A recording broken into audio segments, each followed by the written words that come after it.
Federal prosecutors have granted immunity to the chief financial officer of the Trump Organization in exchange for his testimony in Michael Cohen's case. Prosecutors subpoenaed Alan Weisselberg earlier this year, and he reportedly gave them information about hush money payments made to two women during the 2016 presidential campaign. The president's former attorney, Michael Cohen, testified that those payments were directed by then-candidate Trump. Weisselberg's immunity comes as another Trump ally, there he is, David Pecker, was also granted immunity by prosecutors. Pecker is the publisher of the National Enquirer, which bought and killed the stories of those two women claiming to have affairs with Mr. Trump. Now, all this news comes as the president and first lady arrived in Ohio on Friday. Mr. Trump was the keynote speaker at the Ohio Republican Party dinner. Joining me now from Washington is Daniel Lippman, reporter for Politico and co-author of the Politico Playbook. Good to see you, Daniel. Thanks for having me. So we learn that former Trump Organization CFO Weisselberg granted immunity in exchange for talking to prosecutors about this Michael Cohen case. Then David Pecker also reportedly granted immunity as well. And there's some, I guess, debate over how significant this is for the president. What's your read on that? I think it's very significant because Weisselberg knows every single dime that left the company and that came in as well. And so he was very detail-oriented. And Trump, in some of his books, has praised Weisselberg as a loyal employee. So it's kind of ironic that now he's flipping. And Trump hates those flippers a lot, as he said this week. But I suppose the question is how clearly this is a flip. Or is it possible, if you're hoping for the best for the president or his legal fortunes, that perhaps this is just a narrow flip on the question of the Cohen payments and that he's not going to unlock the safe and show all his cards? Can you hope for that if you're supporting the president? I think you can a little bit, but as we know, Robert Mueller finds out everything. And so you really can't stop him if there's wrongdoing in that general orbit. And so they will ask Weisselberg lots of other questions that they have about any Russian loans, all the Russians who are buying up Trump properties. And Weisselberg is a guy who does not want to go to jail, especially for Donald Trump. And I think he views this as a strategic play for himself. And they probably don't talk anymore. And if Trump goes back to his company after, I don't think he's going to keep Weisselberg in there. It seems doubtful at this juncture. And with all this, the specter of the midterms looms. In Friday's Playbook, you wrote about Vice President Pence's trip to New Orleans, fundraising with Congressman Steve Scalise down there.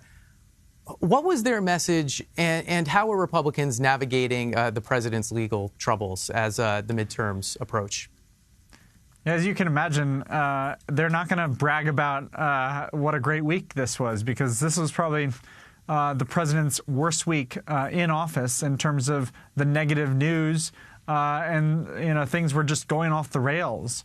Even today, they, as we might talk about later, Trump is saying that denuclearization of North Korea is not going as well as he had hoped for. And so the message that they drove to donors really is kind of a looking at the economy and how they have delivered on tax cuts and on judicial nominations, but trying to avoid a bloodbath in November, since of the 47 top Republican contenders in competitive districts, Democrats have outraised them in 20 of them, and that's significant because most of those Republicans are incumbents, and they usually get much more money.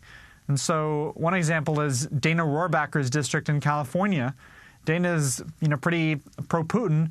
His Democratic challenger has raised more than $1.4 million more than Dana. The president, in his remarks in Ohio, lingered on the economy. That was kind of his main talking point there. But in the crowd in Ohio, the governor, John Kasich, not in attendance. And you can say, oh, Kasich is never liked Trump. He's been one of the most vocal anti-Trump Republicans. But still, the governor of your party doesn't even show up to an event that you hold in that state. To what extent is the Republican Party hanging in there for Trump, and to what extent should he be worried? I think Kasich's explanation was he was bringing his daughter to college or something, and so, but he's the governor. And what I think is funny is when Barack Obama would travel to red states, he would get sometimes greeted on the airport tarmac by the Republican governor. And so that does not happen in the Trump presidency very much, although there are some Democrats who want to stay in his good graces or at least avoid being seen as too anti-Trump. But the Republican Party has become the Trump party in many facets, at least for the next couple of years. He is really molded in his image. And so you have these Trumpy candidates, Trump wannabes, running all across the country. And there aren't that many moderate Republicans left in significant numbers in leadership roles in the party. And so that country club Republicans, you don't really hear about that phrase anymore. Yeah, it'll be interesting to see to what extent that shifts if things get worse for the president in this investigation. Turning to overseas, the president canceled Mike Pompeo's planned visit to North Korea. Explain why. What's happening there? I think it's just a recognition that, as I said before, denuclearization has not gone up to snuff as Trump had wanted. And it's not good to reward a dictatorship like North Korea with a visit from the Secretary of State of the United States of America. And so they're still trying to persuade the North Koreans to not abandon their denuclearization push. And they haven't, done many or any ballistic missile tests. They've destroyed some sites. But you don't see this comprehensive denuclearization that Trump had said. And what's I found interesting about that tweet is he still says, I just want to wish Chairman Kim great respect. And warmest can't regards wait to see and respect. Him. And so he was kind of softening the blow of, you're not going to get Pompeo to Pyongyang, but I'm going to flatter you in my most public way, which is a tweet. But this is a stick Trump has used before. Remember, he initially canceled his visit or his summit with Kim before then rescheduling it. And he also, in the tweets you mentioned, blamed China and linked this to the trade negotiations with China. What's that piece?